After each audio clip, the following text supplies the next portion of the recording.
Amis du cinéma africain, bonsoir et bienvenue dans votre émission Clap Burkina, l'émission qui parle de cinéma. Alors ce soir, nous recevons pour vous une actrice, une réalisatrice, une productrice.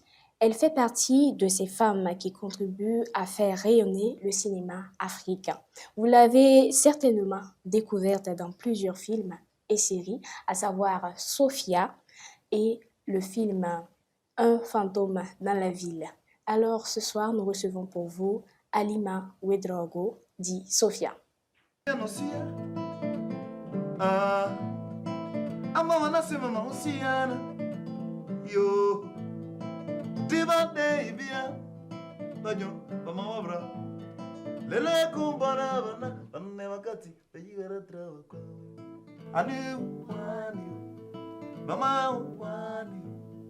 Is one, I knew one, mama one.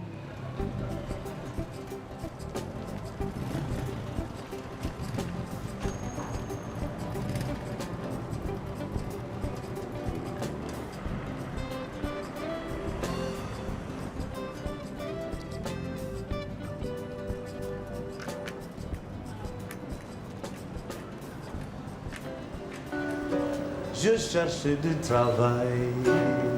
Il n'y a pas de travail. Bonjour Sophia. Arrête de tirer la bouche s'il te plaît. Halima Ouedraogo, bonsoir. Bonsoir. Bienvenue dans Club Merci. Merci surtout d'avoir accepté notre invitation. Ah, c'est un plaisir. Avec votre programme chargé, vous avez accepté. Ok, aujourd'hui, plusieurs personnes vous connaissent à travers votre surnom Sophia. Alors, pour commencer, nous allons parler du film Sophia du réalisateur Boubacar Diallo. Et dites-nous comment ça a commencé, comment l'aventure de Sophia a commencé. Bonsoir à tous, bonsoir à toutes les personnes qui nous suivent, qui suivent cette chaîne Web TV Fadima. Bonsoir. Alors, c'est tout un honneur pour moi d'être là. Merci beaucoup pour l'invitation. Merci pour l'intérêt que vous portez à la culture burkinabé. Merci de nous mettre en lumière. Si je veux retracer encore l'histoire de Sophia, c'est pas mal de souvenirs en arrière parce que Sophia, c'était une très très belle aventure, c'était une très très belle rencontre du monde du cinéma pour moi. Okay. L'histoire de Sophia commence en 2004. Oui, donc quand on parle de 2004, aujourd'hui nous sommes en 2026, on dira 22 ans quand même sont passés. Donc c'est avec beaucoup de satisfaction que je reparle de ce film parce que c'est le film qui m'a vraiment révélé au public, c'est le film qui m'a fait connaître. Et je remercie beaucoup le réalisateur Boubacar Diallo, qui est mon mentor, qui est mon maestro, que je salue au passage. Grâce à lui, aujourd'hui, je suis là en train de parler de Sophia. Et nous voulons savoir comment ça a débuté, comment vous vous retrouvez en tant que Sophia dans le film. Ouais, comment ça a débuté? Je peux dire que Sophia, ça a commencé comme ça. Hein. Bon, on peut dire que la culture, moi j'ai toujours aimé la culture. C'était des rêves d'enfant. Je pense que tout enfant rêve quand tu regardes la télé. Moi, j'étais une passionnée des télés. Et quand moi, je suis née en Côte d'Ivoire, à Abidjan. Donc, il y avait les oiseaux vacances, les magnétoscopes et tout ça. Donc, on était vraiment habitués à ce truc. Quand on dit ballet, tac, on est dedans. Quand on dit théâtre, tac, on est dedans. On a fait des répétitions pour oiseaux vacances, pour magnétoscopes. Et venant d'Anmambo, vous savez qu'Anmambo, c'est un quartier vraiment réputé, connu à travers le groupe Magic System qui fait vraiment la promotion de ce petit village d'Abidjan. Donc cette fibre-là était déjà en moi, mais Sophia, c'est vraiment arrivé au moment où je ne m'attendais pas. Oui, j'avais des pressentiments, j'avais des choses qui me disaient que j'allais faire peut-être une petite carrière dans le monde de la culture, mais je ne m'attendais pas vraiment à ce que ça arrive au moment où ça arrivait. Donc, c'était comme ça, j'étais dans mes balades et je suis tombée sur l'équipe de casting. Et quand je venais tranquillement sur ma petite moto, et tout le monde, quand j'ai garé, tout le monde s'est retourné. J'ai vu une petite équipe qui était assise, qui ont crié, et l'équipe a crié en même temps, Sophia, mais voici Sophia. Donc, il y avait l'étonnement quand même. J'ai dit, mais Sophia, non, vous vous trompez de personne, moi je suis Halima. Ils me disent, non, non, non, c'est vous, Sophia. Ils insistent. Bon, j'étais curieuse quand même de savoir pourquoi ils insistent. Ouais. Voilà, j'ai pris, je suis le sosie de qui? Donc, je m'approche de l'équipe. Eux-mêmes, ils sont venus vers moi. Ils m'ont dit, mais écoutez, nous sommes une équipe de production. C'est l'équipe qui est là, on est juste en train de se rafraîchir. Et quand vous avez vu venir, nous sommes en train de chercher une actrice. J'ai dit, ah bon? Et pourquoi? Que pour un film. Et le titre, c'est quoi? Ils me disent, le titre, c'est Sophia. J'ai dit, ah, donc c'est moi, Sophia, alors. Donc, et puis, ben voilà, c'est arrivé comme ça. Ok. Mais au départ, j'étais pas vraiment j'étais pas trop dedans parce que moi, je m'apprêtais à voyager, je partais. Et il y a un tonton dedans qui m'a prise de côté, qui m'a dit, écoute, ma fille, on est vraiment à la fin de tout. C'est l'actrice principale qui nous manque. Donc, tu peux tenter ta chance. Tu peux essayer de venir faire le casting. Et puis, voilà, tonton Manon, Emmanuel Sanou, que tout le monde connaît. Donc, c'est parti de là. Et ils m'ont donné rendez-vous, je crois, le lendemain, je suis venue. Je suis allée rencontrer le réalisateur et producteur Boubacar Diallo. Et puis voilà, l'aventure commence à... Wow. Et Sophia, c'est un film que tout le monde a aimé. Vous avez très bien joué votre rôle, Sophia. Merci. Aujourd'hui, on se rappelle, 22 ans après, vraiment, ça date et c'est resté dans la tête des gens. Ouais. Ouais, parce que Sophia, c'est quand même, je peux te dire que c'est la première histoire, c'est le premier film avec une histoire d'amour aussi prononcée, aussi vraiment bien donnée, bien écrit. Donc, du coup, et beaucoup de jeunes, beaucoup de personnes se sont retrouvées dans le film, d'où, voilà, c'était peut-être, on peut dire, entre guillemets, ma chance. C'est ça. D'accord. Et avant Sophia, avant tout cela, il y a eu peut-être une histoire. Dites-nous comment vous vous êtes retrouvés dans le cinéma. Est-ce que le cinéma, c'est une passion pour vous? Mais oui, c'est ce que je vous disais avec tout le parcours qu'on a eu quand on était enfant du côté de la Côte d'Ivoire. Donc, Sophia est venue peut-être...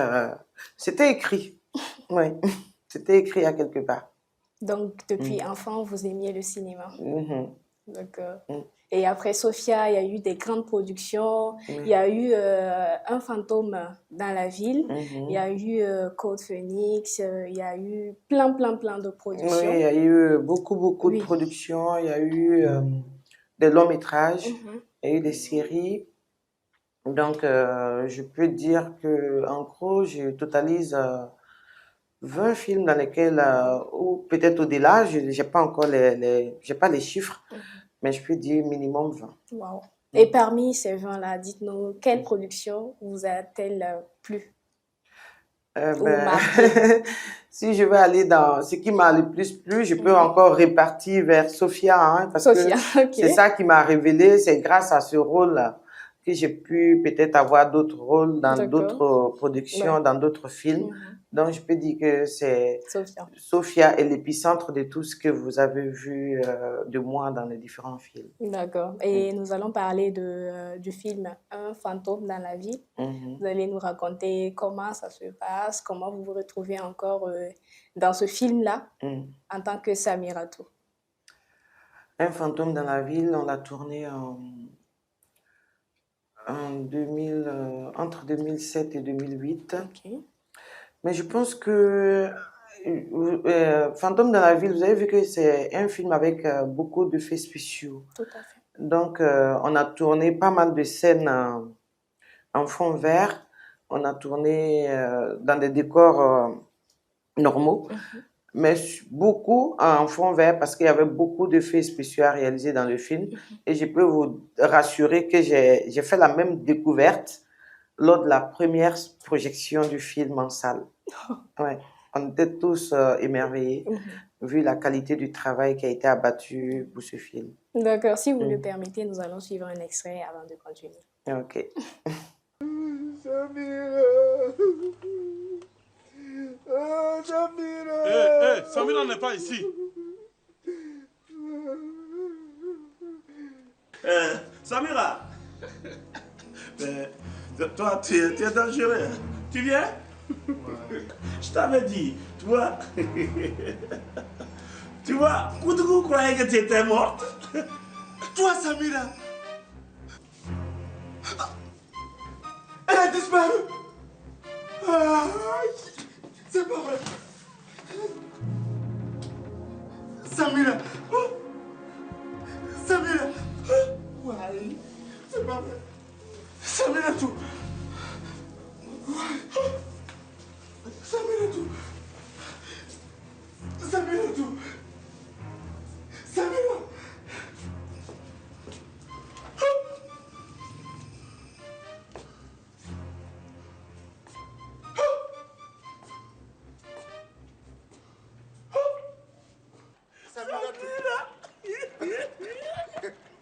Ouais. Samira. C'est Samira.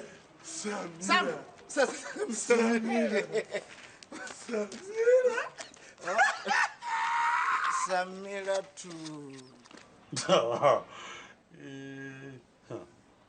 Ok, de retour sur ce plateau, Mm. qu'est-ce que ça fait de revoir ce extrait? Ben, ça fait énormément chaud au cœur, ça fait plaisir. Ok. Vous voyez que je suis nostalgique. Oui. J'ai passé de très bons moments avec ces personnes, toute l'équipe, tous les acteurs, les actrices avec qui j'ai eu à travailler. Franchement, c'était une très, très belle expérience pour moi. Ouais. J'étais bien entourée. Ouais, on voit que vous avez vraiment donné le meilleur de vous-même. Mhm. Dites-nous comment vous avez pu vraiment incarner le rôle de Samira Tou. Bon, je peux dire qu'avec l'accompagnement des différentes personnes autour de nous, il y a le metteur en scène, il y a le directeur artistique, il y a le réalisateur aussi qui nous lâche pas et tout ça. Donc, quand on nous remet le scénario, on le lit, on le relit, on le lit, on le relit. Donc, on essaie de se mettre dans un personnage qui n'est pas nous. Ouais. Parce que moi, je peux vous raconter des anecdotes par rapport à Samira Tou, hein. Quand le film est sorti, quand j'arrivais à quelque part, oh là là là là, c'était Déjà. des trucs, oui, c'était Ouais. des trucs comme ça. Et au marché, je me suis retrouvée, j'ai joué avec une tenue. Au marché, c'est la même tenue tenue était que- vendue au nom de Kimi Kietenga. Wow. Donc voilà, on a eu à vraiment. C'est des beaux souvenirs quand Ouais. même, on peut le dire. Franchement, je regrette pas du tout tout ce qui s'est passé. Mm. C'est ça en fait. Ça fait partie de ma carrière. Tout à fait. C'est très important pour moi. D'accord. Et quelle a été la réaction de votre entourage après la sortie de Samira Tou? Il n'y a pas de réaction négative, hein, Ok. parce que moi, je suis une personne très, très ouverte. Donc, je ne cache pas les choses. Quand il y a un projet comme ça, j'ai toujours le soutien de ma famille, de ma petite famille, de ma grande famille. Et, ben voilà, les gens m'ont toujours encouragé et félicité pour tout ce que je fais dans le domaine du cinéma. Il n'y a pas eu de critiques négatives à mon égard par rapport à mon travail de cinéma. Non. D'accord. Et le grand public? Ben, le grand public, c'est mes amours. Et c'est mes amours parce que tout à l'heure, même quand j'ai fini mon rendez-vous, quand on sortait, il y a un monsieur qui m'a accosté. Hey, Kimi Kietenga, quand il y a la Kimi Kietenga. J'ai dit, ma pas Kimi Kietenga. Donc, voilà, ça fait plaisir toujours après tout ce temps passé que les gens vous reconnaissent. Ça veut dire que vous avez vraiment incarné, ça veut dire que vous avez vraiment donné. Donc, ça ne peut que faire chaud au cœur, en fait. C'est ça. D'accord. À part Un fantôme dans la ville, vous avez joué dans d'autres grandes productions. Et de manière générale, lorsque vous recevez un scénario, quels sont les éléments qui vous donnent envie d'accepter le rôle? Les éléments qui me donnent envie d'accepter le rôle, moi, particulièrement, je peux dire que j'ai eu la chance, hein, parce que je ne sais pas si c'est le rôle de Sophia qui m'a un peu caricaturée, mais on m'a toujours donné des rôles de personnes gentilles, de la personne amoureuse, sensible et voilà, attentionnée, qui va vers les autres. Donc, du coup, on m'a pas donné des rôles fâcheuses ou des rôles où je vais pas me retrouver. Donc, je n'ai jamais dit non à un scénario. Mais il y a des scénarios quand même qui peuvent parler selon les thèmes, selon les histoires, selon voilà, les vécus, etc., etc. D'accord. Mm. Et aujourd'hui, vous êtes passé derrière la caméra. Dites-nous comment ça se fait qu'une actrice se retrouve derrière la caméra en tant que réalisatrice. Comment ça commence? Ah, ça c'est c'est un autre chapitre. Ok. Ça c'est une transition très très difficile, je l'avoue, parce que à un certain moment, je ne jouais pas beaucoup dans des productions d'autres personnes. Et moi, j'avais fait une pause.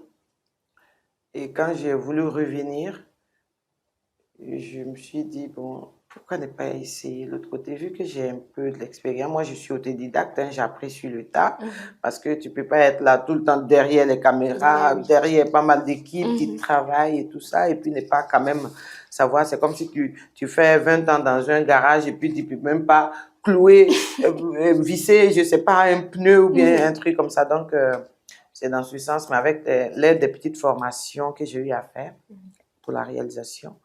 Je pense que je me suis lancée, hein, et puis Dieu merci, j'ai pu réaliser mon premier long métrage, Graine, qui a traité le sujet de l'excision et de l'infertilité masculine et des enfants adoptés. Donc, 3 sujets dans un même film, et qui a été vraiment pour moi bien agencé. Donc, j'ai pu raconter l'histoire que je voulais. Deuxième long métrage avec comme titre Ça suffit, qui est sur le viol conjugal, qui est un sujet aussi difficile à traiter et à comprendre, parce que quand on parle de viol conjugal pendant qu'on est marié, les gens balaient ça de revers de la main pour dire que ça n'existe pas. Pourtant, ça existe. Quand il n'y a pas consentement, ça veut dire qu'il y a un non à quelque part. Donc, j'ai traité ce sujet. Et Dieu merci, ça se passe bien. Le film suit son petit bonhomme de chemin. Ça se passe bien, en tout cas. Qui a été sélectionné au FESPACO. Oui, même Graine aussi a été sélectionné au FESPACO en 2021. Et cette fois-ci aussi en 2025 avec Ça suffit. Donc, vous voyez, il y a eu quand même un écart 2021-2025. Ça veut dire que j'ai sauté quand même un FESPACO avant de revenir pour dire que c'est un gros travail qui est fait en amont. Hein. Tout à fait. Ouais. D'accord. Et nous allons parler du cinéma burkinabé. Aujourd'hui, comment percevez-vous le cinéma burkinabé? Ben, le cinéma burkinabé se porte bien. Hein. Pour moi, en tout cas, ça va parce que, voilà, si aujourd'hui on arrive à faire des productions, c'est vrai que c'est pas facile côté finance et tout ça, mais je pense que l'État ou le gouvernement met tous les moyens à notre disposition pour vraiment nous aider à s'en sortir, à vraiment s'épanouir dans ce métier-là, qui n'est pas facile, qui demande beaucoup de moyens. Et vu que c'est une fêtière qui regorge beaucoup de membres, donc voilà, je pense que si on fait des appels à projets et que ton projet il est bien conçu et tout ça, il n'y a pas de raison qu'on ne te finance pas pour que tu puisses avancer. Et puis, à côté de ça aussi, c'est vrai qu'il y a la contribution de l'État. Et puis, nous aussi, on va de gauche à droite pour chercher des mécènes, des partenaires pour pouvoir réaliser nos projets, en fait. D'accord. Oui. OK. Et quel conseil donnerez-vous à un jeune qui rêve prendre les mêmes pas que vous, devenir, faire une carrière en tant qu'acteur? En tant qu'acteur ou en tant que réalisateur? Acteur. Acteur, d'abord, il faut beaucoup de travail parce que incarner un personnage, c'est pas donné à tout le monde. Et en tant que jeune qui veut embrasser la carrière la carrière du cinéma, la personne doit apprendre la patience. Oui, c'est la patience en fait. Il faut être patient dans le cinéma. Le cinéma, c'est d'abord la passion avant toute chose. Si tu n'es pas passionné, tu ne peux pas faire du cinéma. Parlons maintenant de vos projets actuels. Les projets actuels, là, je suis en train de préparer la sortie. J'ai fait 2 fictions. Je suis très contente de parler de ça parce que c'est un bébé qui est là. Et ça m'a, je peux dire que c'était chaud, C'était hein. chaud, Oui, okay. mais je suis aujourd'hui contente parce que Dieu merci, j'ai pu mettre quelque chose en boîte. Et c'est un film documentaire sur la diaspora burkinabé de l'étranger. Et cette fois-ci, on a fait acte 1. On s'est intéressé à la diaspora burkinabé de la Chine. Donc, on a commencé très, très loin pour pouvoir descendre. Et c'était une très belle expérience pour moi quand je suis allée à la rencontre des Burkinabés de l'extérieur, notamment ceux de la Chine.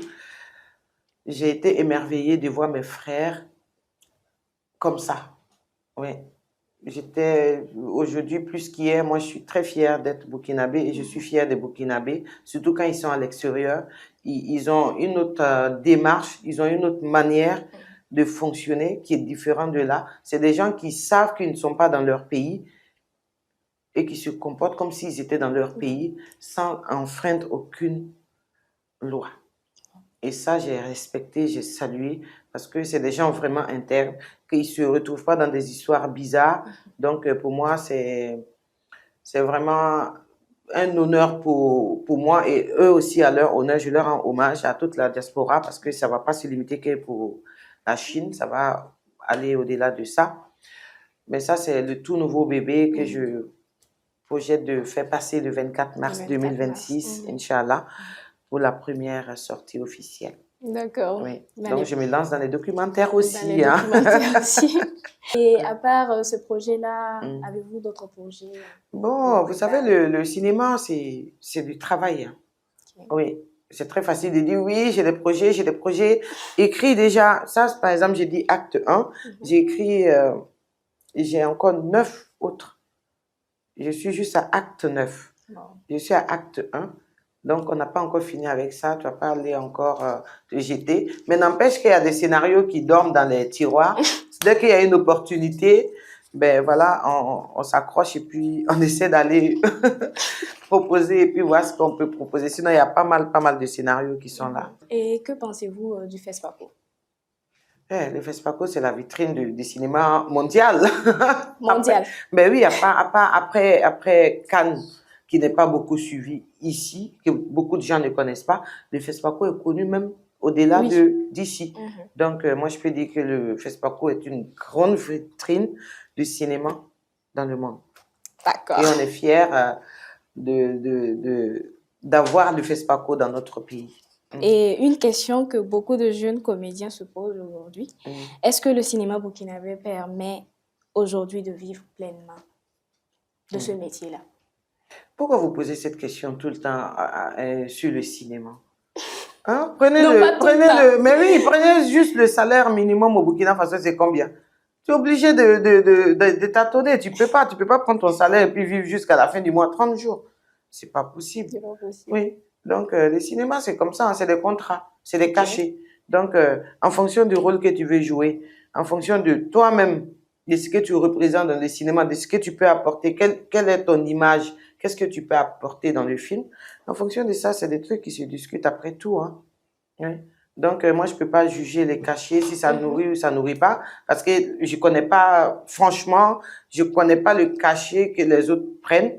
Mais moi, j'ai eu à prendre des cachets qui n'étaient pas bien, j'ai eu à prendre des cachets qui étaient élevés. Mais bon, ça reste tout de même des discussions. Hein. Donc, j'ai pas trop envie de m'étaler sur ça. Ça nourrit ou ça nourrit pas. Il y a des gens qui sont dedans, donc je pense que chacun a gain de cause. D'accord. Et pour terminer cette émission, nous allons faire un petit jeu. Je vais vous poser quelques petites questions. Vous allez répondre spontanément. Ok. Un film dans lequel vous auriez voulu jouer, mais pour lequel vous n'avez pas été sollicité.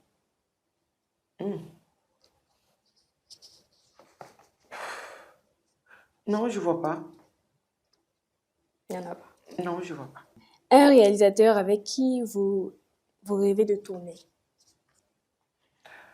Oh, je rêve de tourner avec deux, non? Bon. Deux réalisateurs, oui, okay. Dani et Issa Traoré de Brahima. Ok. Oui. D'accord. Cette question-là, je ne sais pas si vous allez répondre, mais je vais poser quand même. Et pour finir, quel a été le plus grand cachet que vous ayez reçu en tant qu'actrice? Ah non, je n'ai pas Un parlé de intervalle. mon salaire ici Intervalle, non, non, pas d'intervalle, pas d'indice. Le salaire, il est... Ou le Non, plus non, non, faible. non, je ne suis pas d'accord avec vous parce que le salaire, il est personnel. Mais c'est passé, Tata. Non, non, c'est pas passé. Je suis toujours dedans. Le plus faible. Non, N'allez pas donner. non, je ne dirais pas. D'accord. Mhm. Merci beaucoup. Ok, merci beaucoup. Merci à vous. Je ne sais pas si vous avez un dernier mot. Non, non, ça va, c'est pour vous dire merci. Et puis, ben, continuez comme ça. Nous, on compte vraiment sur vous pour nous valoriser, nous mettre en lumière, nous mettre en exergue et tout ça. Parce que quand vous ne nous approchez pas, on est obligé d'être des créateurs de contenu. On force avec les scènes, avec les histoires. On est tout le temps sur les réseaux parce que aujourd'hui, c'est les réseaux. Si tu n'es pas sur les réseaux, on t'oublie. Même les spots publicitaires, tu peux même pas gagner. Tout le monde t'oublie. Donc, du coup, si vous êtes là, continuez comme ça. Et puis, nous, on vous encourage. Persévérez. Et bonne suite et bon vent à Fadima Web TV. Merci beaucoup, Sophia. Merci. Merci, Halima Ouedraogo. Et merci à vous, chers abonnés de Fadima Web TV, de nous avoir suivis. Merci de suivre Club Burkina. Et à très bientôt pour une autre rencontre.